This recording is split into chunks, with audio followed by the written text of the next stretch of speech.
Well, that was a hell of a day.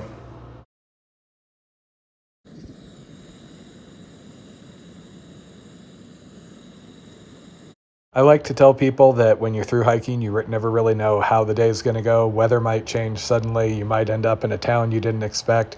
You might end up with trail magic out of nowhere. Or, as happened today, you might end up slipping out of nowhere, a slip no worse than 100 others that you've taken all summer and the last couple of years, only to find you can't walk and end up having to get helicoptered out. Lovely camp, but I feel like I spent way too much time dealing with off-trail civilization stuff. I actually have internet here since it's looking down over like Ghost Ranch, Abiquiu sort of area. I actually came up here so I could talk to Jen, and we were able to talk on the phone for 2 hours last night, which was nice. But time to get going. World can deal with itself. The section of trail I was on was in the vicinity of Ghost Ranch / Abiquiu. I had just come off of 84 on the red line last night. I had come up, and I was currently on a section where you can either be up on the ridge walking the red line, or you can be walking a Jeep road, which is the blue line you can see on the map. Kind of seems like this section is one of those endearing CDT sections where the red line exists in the fevered dreams of trail builders, but there's nothing actually here. I'm going cross country trying to avoid cryptobiotic soil and branches. There's a blue line following a cattle road. Oh! So let me explain something about falls and slips. At least with me, I'm hiking millions of steps a year. I don't know how many, but a lot. You know, I'm out for months and months at a time, and slips happen. You're gonna have times where you just step wrong. I've tripped over my toes or curbs, gone down. Normally I skim my knee. Sometimes I fall down, sometimes I'll, skin some little thing, but they're not a big deal. I joke that about every 1,000 miles I usually stumble and tweak my ankle so hard that there's like adrenaline that, oh my God, I'm glad that didn't break. So, fall like this, not that unusual. I wasn't screwing around, I wasn't not paying attention. I was filming, but I do that a lot, and a rock just rolled in the loose soil and I went down. Damn it, that hurt. Rock rolled under me. Skinned my hand and tweaked my left knee kind of bad, so I think I'm just gonna sit here for a while. I have some personal experience with people falling in the Sierra Nevada, hopping back up and then re-injuring themselves, trying to just kind of limp forward. So I always make myself stop for a little while. But man, that did weird things to my left leg. So I squeezed out of my pack, I sat there and I just waited. I fully expected in another 5 minutes I'd be standing up, putting my pack on and going. When I went down, I fell backwards, but I also kind of slid to the side, and it had done something weird to the outside of my left leg, knee, calf. But again, I've hit the dirt a bunch, and normally it's just a couple of minutes, and then you kind of limp for a little while, and then an hour later you're, walking, maybe with a little bruise or something for a few days. Yeah, that did something weird to the entire left side of my calf. See, things were just going a little too well, and I was feeling too happy and content out here. Damn it. All good except for the walking thing. Yeah, there's something wrong here. Gonna need to keep limping along though, because there's no water on this section. I'm just gonna walk slow and see what I have to do. This just feels all sorts of ishy though. Okay, it's been an hour, a little over. I hobbled down to the blue line old dirt road versus where I was up there. I'm barely able to walk. This is I'm currently dealing with a lot of frustration, not to mention the pain, but I'm likely having to hit the InReach to get out of here. So it's not an absolute emergency or anything, but I'm up here in a section without water for 5 miles that way, 10 miles that way. I've got about a liter left, plenty if I can walk, but It's not getting better after an hour. I don't know if I'm making it any worse hobbling around. So it both hurts quite a bit, and it's very frustrating. When I'd been there for an hour and attempts to get up were really, really painful still, I started to think I was going to have an issue. I could stand, but when I tried to move onto my toes at all, it activated that hurt part on the left side of my leg. So I started to think of contingencies. First thing is always self-rescue. So I started to look at all the trails around there, figure out, okay, can I get down to the road? Can I hitch back into Goldie's? Can I get a bus in someplace? Well, problem was it was 3 or 4 miles back to the road. That doesn't sound like a lot, but when I tried to move 100 feet, that took a long time, and it felt like I might be making something worse on my leg, which is one of those things that you really want to avoid if, you know, your legs are important to all your activities. Going forward, I could pick up the Ghost Ranch alternate, but same thing. Not only was it a couple of miles, but it was going to go down, and testing on uneven footage, whatever was wrong with my leg was very much not liking anything uneven. So, okay, getting out and resting didn't work. Next thing is, if I had water, I would have just set up my tent right then and there, waited, a couple of days. I always have enough extra food where I could squeeze by. Problem was, this is a 15-mile dry carry. That is nothing as far as desert hiking. However, I did not have enough water where I felt comfortable staying up there for, a day or more. It is the desert. It is starting to get warm out there. It was going to be in the 70s. It was dry. I was already noticing I was going through more water the night before, where I usually have 2.5 liters. So I had a liter of water. I could survive for a while, but I didn't feel like staying for a day or two was going to be viable there. I looked around. There were no additional water sources. I tried to figure out if I could find somebody back there. I had cell signal, but it was kind of a remote area. There wasn't really anybody I could call. I had heard gunshots off in the distance. I tried to get down to the road to see if I could find anybody. I wasn't having any luck. And of course, this is a section of trail where there are alternates, so most other hikers would be going out via Ghost Ranch. So, in other words, I had a problem. I couldn't get myself out, and I couldn't stay there for any length of time.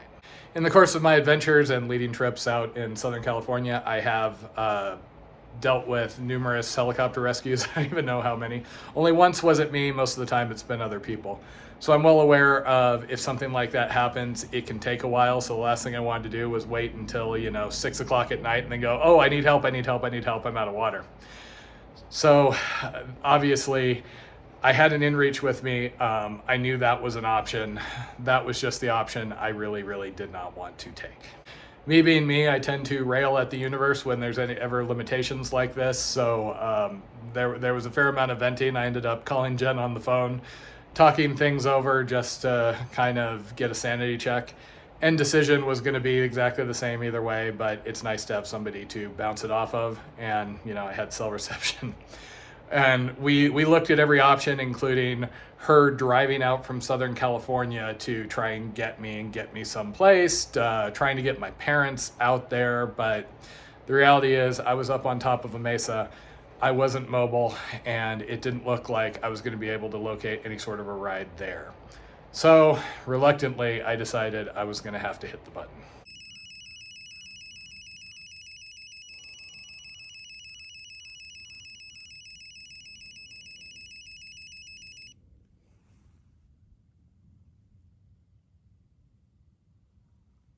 When you hit the button on an InReach, it basically goes to Garmin. It doesn't go straight to an emergency service. It goes through their call center.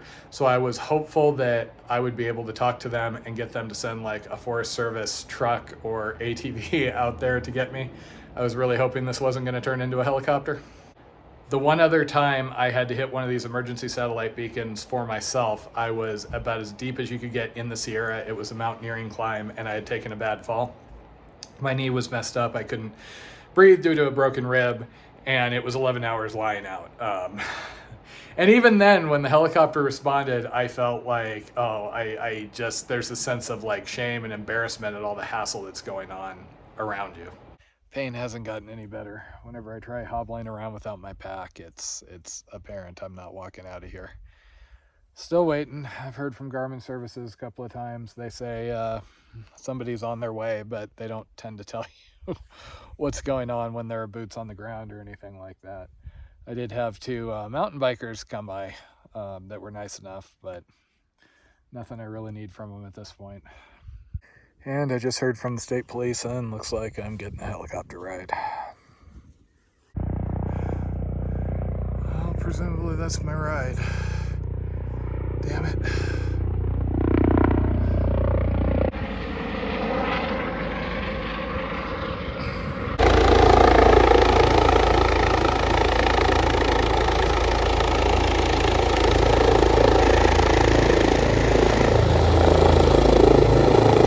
So at this point, the helicopter tried to touch down. They came down. They actually touched, but the pilot determined that it was going to be too unstable. And so they dropped off the paramedic. She came over to me and told me that they were going to hoist me up. Unfortunately, nobody was there to capture this. It was quite fun. They actually put me into a vest, connected it all right here with a bunch of steel carabiners, hooked me up, and basically gave me instructions to go limp and be cargo, hoisted me up, and then the spotter actually got me into the helicopter and secure without me doing anything other than pushing myself back once I got into the copter.